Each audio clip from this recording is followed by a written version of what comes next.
उनका school trip उन्हें शहर के मशहूर साइंस म्यूजियम ले आया, जहां उन्होंने खला की सैर के अजूबे देखे। उन्होंने रॉकेट, सैटेलाइट्स और यहां तक कि चांद की गाड़ी की नकल को देखा और हैरान होकर अपनी तख़यलात की दुनिया में खो गए।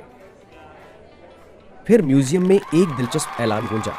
नोट करें, प्यारे बच्चों, स्पेस रिसर्च स्टेशन आम जनता के लिए खुला है। ढोलू और भोलू ने एक दूसरे को हैरान होकर देखा और जाना कि ये उनके लिए एक नादिर मौका है। एक पल भी बर्बाद किए बिना वो बसों की तरफ दौड़े। वो स्पेस रिसर्च स्टेशन देखने के लिए बेताब थे। स्पेस रिसर्च स्टेशन की तरफ सफर करते हुए दोनों भाई यह सोचते हुए बेताब थे कि आगे क्या होगा। स्पेस रिसर्च स्टेशन तक का सफर जोश से भरा हुआ था जब दोनों भाई खिड़कियां खोलकर बाहर देख रहे थे। जब वो स्टेशन के करीब पहुंचे तो वहां का मंजर बच्चों के लिए बहुत हैरान करने वाला था। बड़ी सैटेलाइट डिशेज और जदीद इमारतें सूरज की रोशनी में चमक रही थीं।